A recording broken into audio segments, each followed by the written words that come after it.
আবারও আমি ঘুমিয়েছিলাম। এমন সময় আমি দেখলাম আবারও কে যেন আমার প্যান্টের ফিতা ধরে টানছে। আমি সাথে সাথে তার হাত ধরে ফেললাম। একটা শক্ত হাত, লোহার দণ্ডের মতো শক্ত। আমি হাতটার দিকে তাকালাম, সাদা ধবধবে একটা হাত। আমি ভয় পেয়ে গেলাম। হাতের উপর দিয়ে চোখটা যখন লোকটার মুখের দিকে নিয়ে গেলাম, তার চেহারা দেখে আমি চমকে উঠলাম। এ তো মুন্না। আমি কাঁপা কাঁপা গলায় বললাম, মুন্না তুমি? মুন্না বলল, কি ভেবেছিলে আমি মারা গিয়েছি? মানে তুমি মুক্তি পেয়ে গেছো? এতই সহজ? আমার অন্তরাত্মা যেখানে তোমাকে চেয়েছে সেখানে প্রেতাত্মা কিভাবে চাইতে পারে? আমি মুন্নার হাত ছেড়ে দিয়ে শোয়া থেকে উঠে দাঁড়ালাম। আপুর দিকে তাকিয়ে দেখলাম আপু গভীর ঘুমে মগ্ন। আমার আর মুন্নার কোনো শব্দ আপুর কর্ণকুহরে পৌঁছাচ্ছে না। আমি মুন্নাকে বললাম, তোমার মৃত্যুর পেছনে আমার কোনো হাত নেই।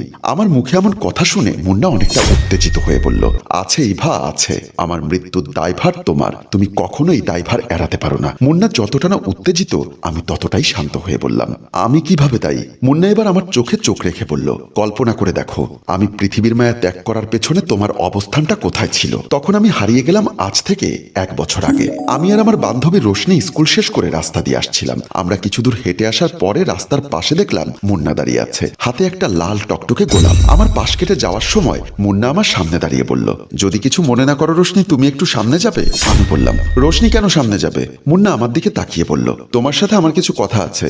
আমি মুন্নাকে বললাম, এভাবে রাস্তার মাঝে পথ আটকে কোনো ভদ্র ছেলে কথা বলতে পারে না। মুন্না আমাকে বলল, যবে থেকে তোমার মন আমার মনকে জড়িয়ে ধরেছে তবে থেকে আমি অভদ্র হয়ে গেছি। তুমি আমাকে কাঙ্গালু ভাবতে পারো। আমি বললাম, কাঙ্গালের সাথে কোনো বাঙ্গালের সম্পর্ক হতে পারে না।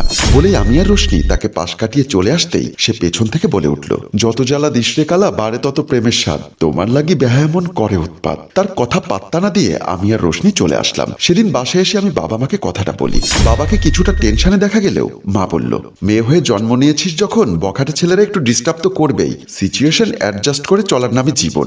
বাবা অভয় দিয়ে বলল, তুই কোনো টেনশন করিস না মা, বিষয়টা আমি দেখছি। শুনলাম সেদিন আসরের নামাজের সময় বাবা নামাজ পড়ে আসার সময় মুন্নার বড় ভাই বাবু স্যারকে নাকি বিষয়টি বলেছিল। মুন্নার বড় ভাই বাবু স্যার ছিল স্কুল শিক্ষক। বিষয়টি ওনার সম্মানে আঘাত হানে। উনি নাকি বাবাকে বলেছিলেন, আপনি কোনো টেনশন করবেন না চাচা, ব্যাপারটা আমি দেখছি। বুঝুই তো বাবা, আমার বিয়ের উপযুক্ত মেয়ে, যদি কোনো দুর্ঘটনা ঘটে যায় তাহলে আমি সমাজে মুখ দেখাবো কিভাবে? আচ্ছা চাচা, বিষয়টা আমি দেখছি। বলেই বাবু স্যার নাকি বাসার দিকে চলে গেলেন। মুন্নার বড় ভাই নাকি বাসায় গিয়ে মুন্নাকে সেদিন অনেক শাসিয়েছিলেন। আমি একজন স্কুল শিক্ষক, রাস্তায় যখন আমাকে মানুষ বখাটের ভাই বলে, তোর নামে নালিশ করে, তখন কোথায় যায় আমার শিক্ষকতার মর্যাদা? তোর জন্য আমি আমার নীতি নৈতিকতা বিসর্জন দিতে পারবো না। ফার্দার যেন এমন না শুনি। প্রেমিকের উদাসিয়া প্রাণপ্রিয়া ছাড়া কি কিছু বোঝে? সেদিন আরিয়ানের মনও বোঝেনি। হাত পা শিকলে বেঁধে রাখা যায়, প্রেমিকের মন বেঁধে রাখা যায় না। তাই পরদিন যখন আমরা আবার স্কুল থেকে আসছিলাম তখন দেখলাম মুন্না কিছুটা রুদ্রমূর্তি হয়ে রাস্তার মাঝখানে দাঁড়িয়ে আছে। আমাকে দেখে বলল, দেখো ইভা, একটা কুকুর যেমন প্রভুর পিছু ছাড়ে না, আমার বিবাগী মনও তোমার পিছু ছাড়বে না। তুমি আমার মনের উপর যতই করো বেত্রাঘাত, এতিমেই মন তবুও তোমার লাগেই করবে উৎপাত। তখন আমি বললাম, আমার এম হচ্ছে ভালো করে লেখাপড়া করে বাবা মায়ের মুখ উজ্জ্বল করা, কারো প্রেমে পড়ে তার আমাবস্যার জীবনের জ্যোৎস্না ছড়ানো নয়। আমার কথা শুনে সে আবার বলল, কি এমন ক্ষতি হয় পলাতক পাখি না হয়ে চাতক মনের দোসর হলে? সেদিন আমি আর কোনো কথা না বলে চলে আসলাম। আবারও বাসায় এসে বাবা মাকে বিষয়টি অবগত করি। গতবার বাবা মা বিষয়টিকে অতটা সিরিয়াসলি না নিলেও এবার কিন্তু ওনারা নড়ে চড়ে বসেন।